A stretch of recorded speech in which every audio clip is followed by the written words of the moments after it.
Is this on continually Yep. recording? Yep. This is him at 5:17.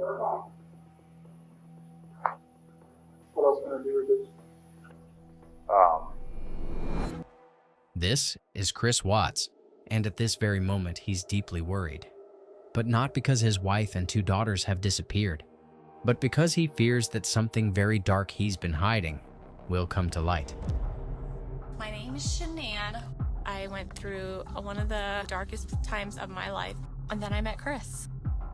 And he's the best thing that has ever happened to me. Did you physically cause Shanann's disappearance? No. These are your baby girls. And you have not shed one tear. I just want them back. I just want them to come back. I just want to say I love you both. You look great together, and she's been looking her whole life for a good guy. I couldn't ask for a better one. I love you guys.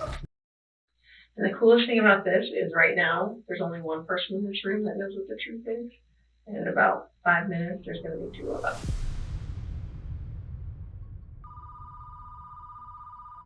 My name's Nicole, and I'm calling because I'm concerned about a friend of mine.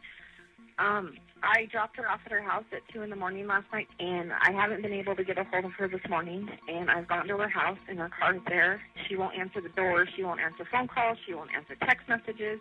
They have 2 little girls that are 3 and 4. I mean, there's no movement in the house whatsoever. What's her name? Shanann Watts. We'll have an officer come out that way as soon as we can. I would just advise you, to not try to make entry into the house or anything like that. How you been?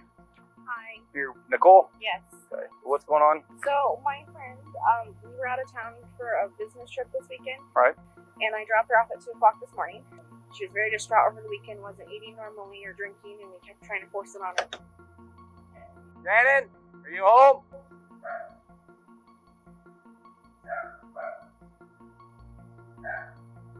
She had a doctor's appointment this morning at 9, and she didn't go to the doctor's appointment. Okay. No answer on the phone. Husband's on his way. You can't enter the house unless you see signs of. Yep. I've got to have more unless I get consent from him to go in.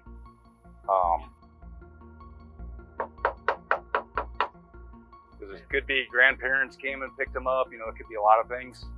She left her phone. Her phone's dead. How you doing? You seen your neighbors today? No? Okay. Oh, we're just trying to get a hold of her. They're just concerned.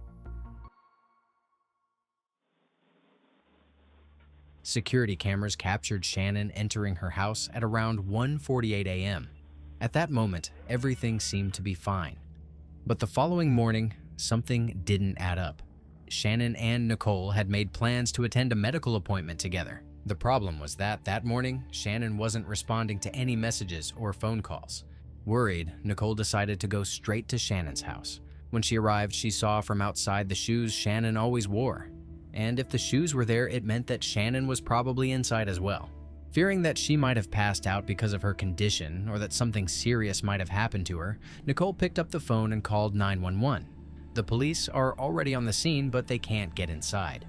Until about 20 minutes after the officers arrive, Shannon's husband, Chris Watts, finally shows up. Scott, how you doing? How's it going? So this is the only vehicle she would have? Only one that. She would drive? Okay. Can we go in the house? We can. I mean, that's up to him. It's his house. Because I'll take permission to walk to my daughter's house. mind if I come in, Chris? Okay. You checked upstairs? She's not there? I just want to make sure she's not passed out somewhere. Is she diabetic?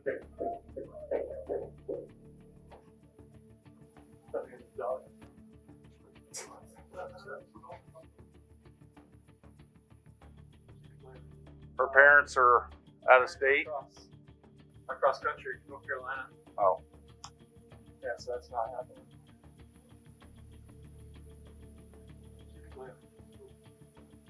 All the girls' blankets are gone. Their blanket they sleep with, they don't leave anywhere without them. Good. Nothing else appears to be missing though, just stuff you'd take for a quick trip. Football. Football here? Her phone's here. Does she work? Yeah, she works from home. Oh, from home? She works just as a lifeline. After searching every corner of the house, the officers find no trace of Shanann or her two daughters, Cece and Bella. The concern only continues to grow, especially after Chris finds Shanann's phone turned off, a phone filled with hundreds of missed calls and messages from her loved ones. But the phone wouldn't be the only thing Chris would find inside the house. Shanann had left something behind that would lead the officers to consider a possibility that, until then, no one had even thought of.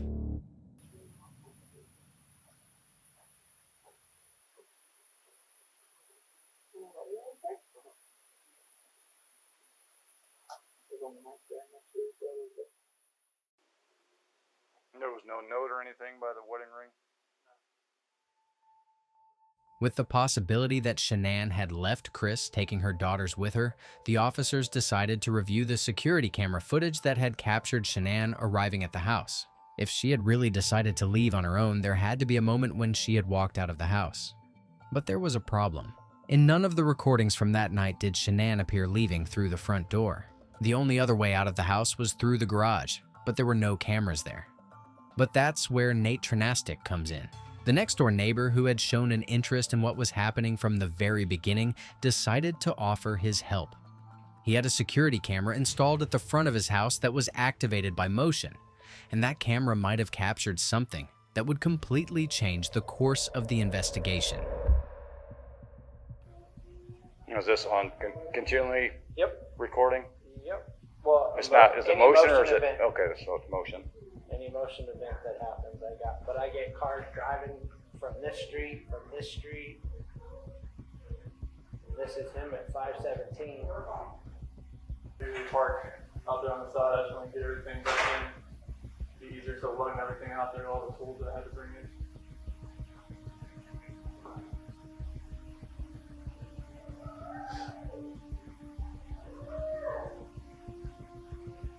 Because if there was any sort of action out I there, know his camera's I would have got it. Like Right. we had issues the other week when people were stealing stuff out of like garages and stuff like that, and I had parked my truck. I had here. to park right here. Yeah. But yeah, I thought nothing. Nothing for the rest of the day. No, that's it. She's pregnant as well. How far along? 14, 15 weeks.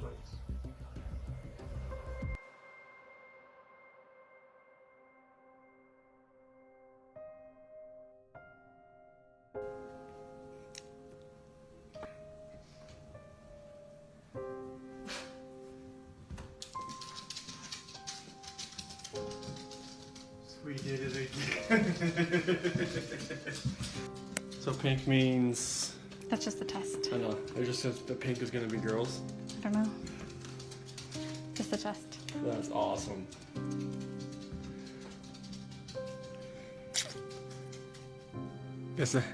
Guess when you want to, it happens. Guess what, girls? Mommy has a baby in her belly. Are you guys excited? Yes? Are you really excited? Oh my goodness. Come give me hugs. Oh! I love you, girl. I got the baby a hug. You wanna give the baby a hug? I love you, Bella.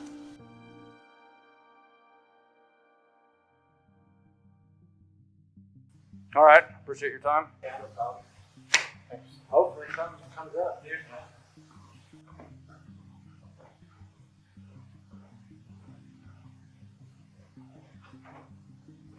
If you just want to go talk to him, I'm going to get his info real quick. No.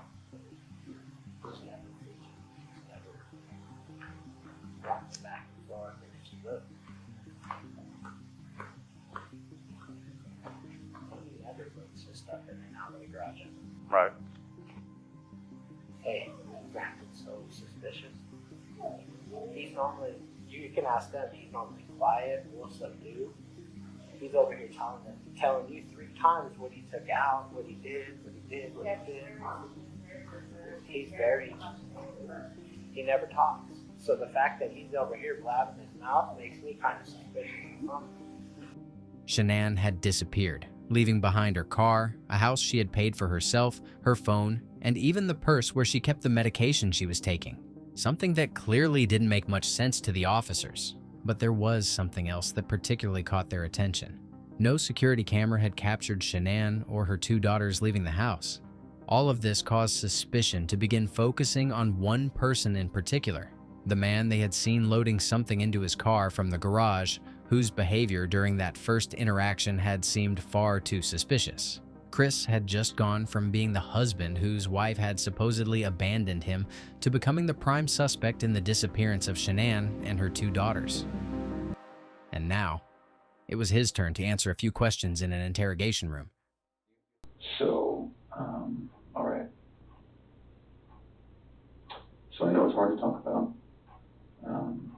You mentioned that there was a hard conversation the 2 of you had about your marriage.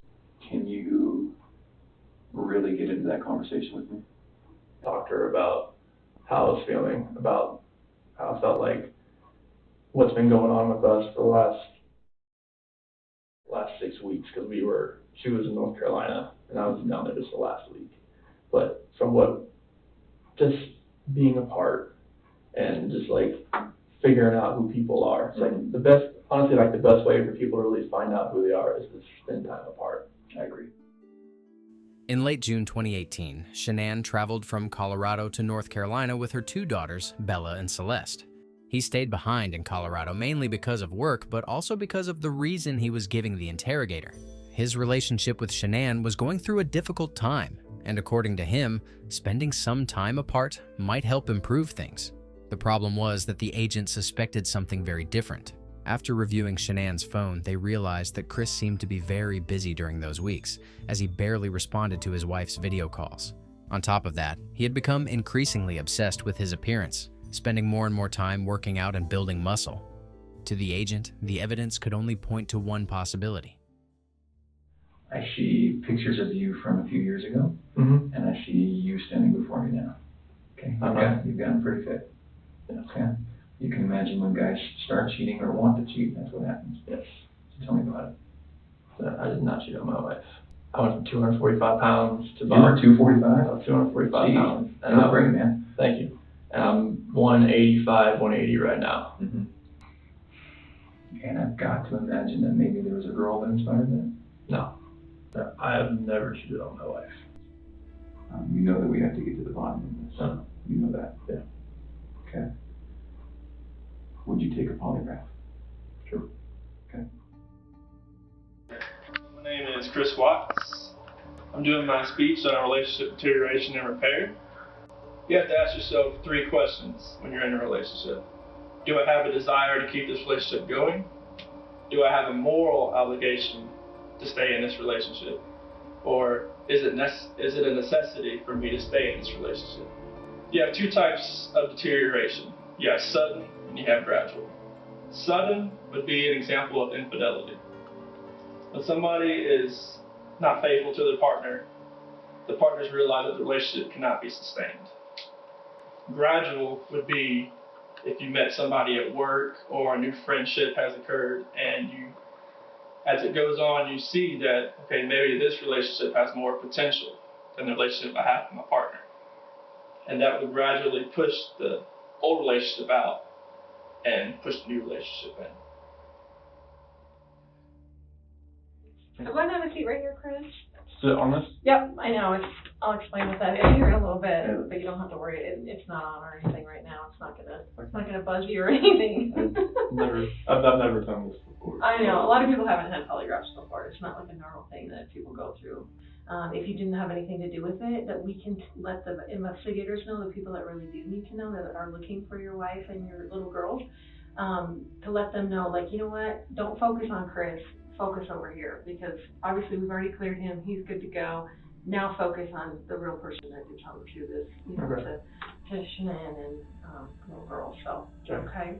So I want you to have confidence in the fact that you had nothing to do with this disappearance. Like, we're going to find that out today. Okay. I have the best training that they offer in the United States. We use the most validated testing. That's the way I'm going to ask you the questions. So believe me, if you had nothing to do with this, I will be able to show them that today. Okay?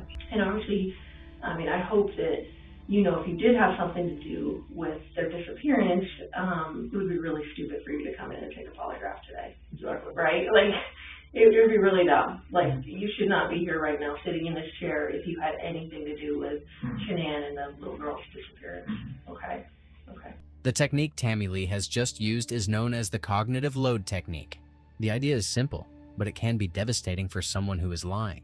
The mere thought that a polygraph could uncover the truth creates an enormous amount of stress and anxiety, and that pressure can trigger involuntary physiological changes, changes in breathing, an increased heart rate, or excessive sweating. These are precisely some of the reactions that a polygraph is designed to detect, and this is where Chris's story begins to get complicated. At this point, Chris is not under arrest. He is free to leave whenever he wants. However, he voluntarily agrees to take the test to prove that he had absolutely nothing to do with the disappearance of his wife and his 2 daughters. Chris is about to discover that, in this case, a test that was supposedly meant to prove his innocence could end up costing him far more than he ever imagined. And the coolest thing about this is right now, there's only one person in this room that knows what the truth is. And in about 5 minutes, there's going to be 2 of us. So that's the coolest part, okay? And then I can go share that with them out there, okay? Okay. Regarding Shanann's disappearance, do you intend to answer all of the questions truthfully? Yes.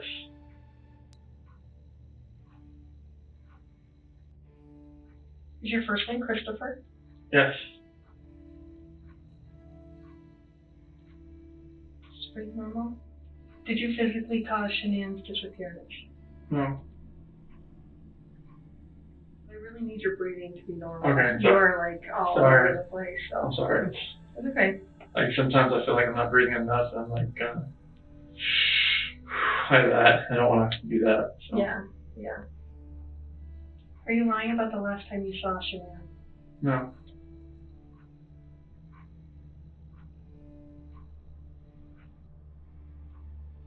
Do you know where Shanann is now? No.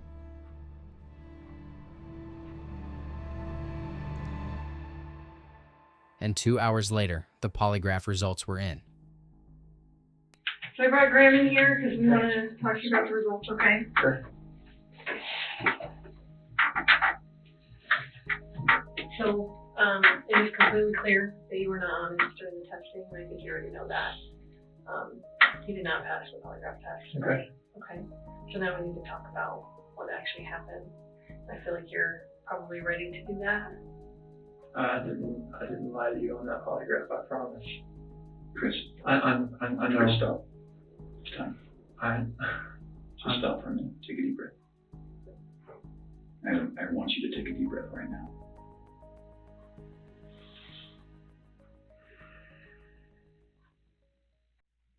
Chris, Tammy and I are confused, okay?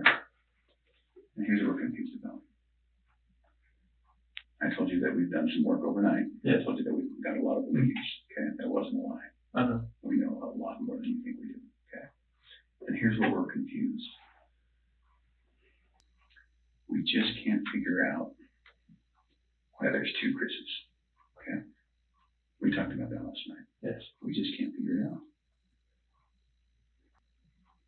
So we need to talk about that, okay? That's your daughter. I know. I think I met him sometime in June, probably early June. It might have been May. It was just talking at work. It was pretty casual. And he didn't have a wedding ring on his finger. And every time I saw him in the hallway after that, and it was always hit or miss, like it wasn't an everyday thing. It was just when I saw him, we just started talking, and we just kind of had a lot in common and just hit it off. So we'd always have, pretty good conversations. And then one day he told me that he had kids and started talking about his kids, and then mentioned, yes, that I have a wife, but we're getting separated. And we just continue to talk, and then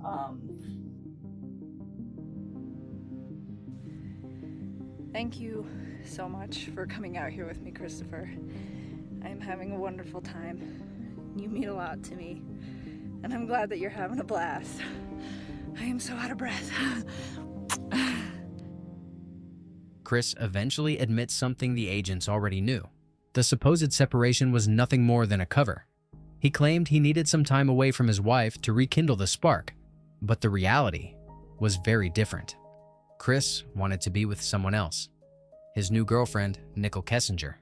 For the interrogators, this confession completely changes the situation. The problem is that the agents begin to suspect that this new relationship may have driven Chris to do something far more sinister. Erase every trace of his old life so he could start over with his new girlfriend. I don't want to. I didn't hurt her. I cheated on her. I hurt her emotionally. I cheated on her. And here's the challenge that we have. We knew about Nikki, and so we didn't need to ask you about her in the polygraph. We just didn't need to, because we knew, okay? I don't think this girl did anything to hurt anybody. Can we leave her out of it? Okay. Get back to your wife and your daughters. Okay. These are your baby girls. And you have not shed one tear over them not being around. Chris, I lose my 4-year-old in the store for 10 seconds and I start to go panic. Panic. I have not seen any of that from you at all. Help me understand that. I love those girls. I would never do any of this because I haven't shed a tear. You yeah, no, that's weird. Is that weird? Don't look into that like I don't love my kids. Tell I love me, my explain wife. to me. You're crying with your wife that you're leaving her. Yeah. But you don't cry that your 2 little baby girls. I'm hoping they're still around somewhere. I'm hoping they're still somewhere. Yeah, but you alive. don't have them right now. You're not reading stories to them at night. I know. You're not giving them midnight snacks. You're not giving them their medicine. You're not waking up with them in the morning. I know this. So that should cause you pain. It does cause me pain. But I don't see that. Okay. Chris, did Shanann do something to them? No, I don't know. I'm serious. I have no clue. No, you would have known because they didn't leave the house. Did Shanann do something to them, and then did you feel like you had to do something to Shanann? Chicks are crazy. Can I talk to my dad or something? Absolutely. Do you want to bring him in here? No, I just can't talk to my dad. I flew across the country. Hey, Chris, I can't. how about this? If we brought your dad in here, would you please tell him what happened? After hours of relentless pressure from investigators, Chris finally breaks down. Meanwhile, the entire nation remains captivated by the case. Dozens of television networks broadcast every new development live, while hundreds of journalists pursue every lead as search teams tirelessly comb every corner of the country in the desperate hunt for the missing women. But the silence is about to be broken. Chris asks the officers to bring in his father. He can no longer bear the weight of the secret he has kept hidden for so long. What he is about to reveal will change the course of the investigation forever. Can you tell us where we're at? We can help you get him out of the cold. They're gone. There's no bringing them back. Well, where are they?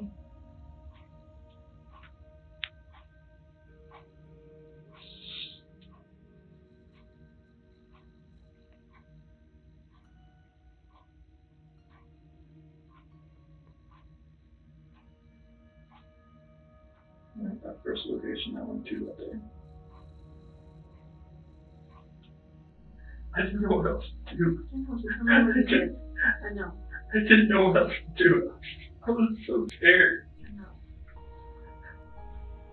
Are you sure? What's gonna happen? We're gonna help them get out of there. Chris, I know they're gone, but they're still your babies. And you're still their dad. You don't want them out there. I don't want them out there. You don't want someone else to find them out there. You don't, I promise you.